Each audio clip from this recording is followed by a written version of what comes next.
Hey, this is Tony. Thanks a lot for coming in for another edition of Cooking Rocks. Today we're going to do a favorite in Italian households, and it's favorite in a lot of other households too because it has grown, it has evolved. Pork tenderloin. Very misunderstood in the beginning. Pork had a bad rap. Oh, it's fatty. It's not like that anymore. And pork tenderloin is really the filet mignon of the pork. Very, very tender, very, very flavorful and simple. I mean, it's not really that complicated at all.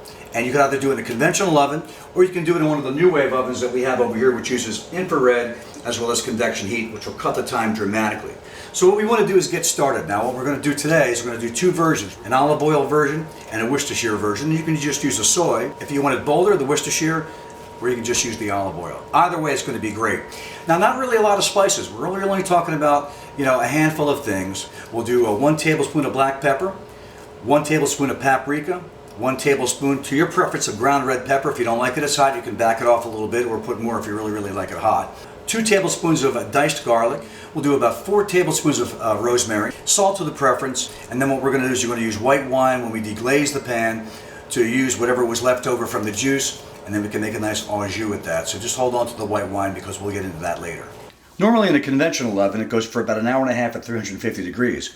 Or you can get one of these new wave ovens, and this uses infrared as well as convection. So what I'll do is I'll brown it on both sides until you see it getting brown, and then I'll just cook it 15 minutes on either side. 15 minutes on either side to get you a perfect medium well. Now you see all this juice that is hanging out here I told you to save?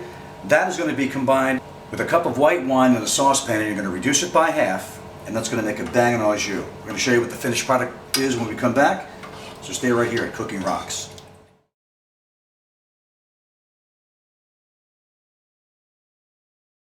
So now we plated this up, pulled this out, and this is exactly what it looks like, the finished product. We have another one waiting in the wings over here. That's one with the Worcestershire. This is one with just the olive oil coating. And let me tell you, the smell throughout the house is absolutely great, and nobody's going to refuse this. So get the full ingredients. You'll see it listed on the bottom on the web page. Until next time, thanks a lot for coming in for Cooking Rocks.